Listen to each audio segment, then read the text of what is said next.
A Kiev uccisa dai missili russi una giornalista ucraina, a Mariupol ancora in bilico l'evacuazione dei civili, oltre 600 i feriti intrappolati nell'acciaieria.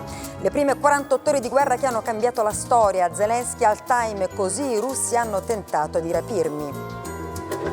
Il presidente Mattarella a Udine ricorda Lorenzo Parelli, sicurezza sul lavoro è dovere inderogabile, in Ucraina resistenza va sostenuta. Dalle mascherine ai viaggi, cosa cambia dal 1° maggio? Le linee guida per gli uffici pubblici nella circolare del ministro Brunetta. L'ex campione di tennis Boris Becker, vincitore di 6 slam, condannato a Londra per bancarotta fraudolenta, dovrà scontare 2 anni e mezzo di reclusione. Per il giudice ha agito senza alcun rimorso.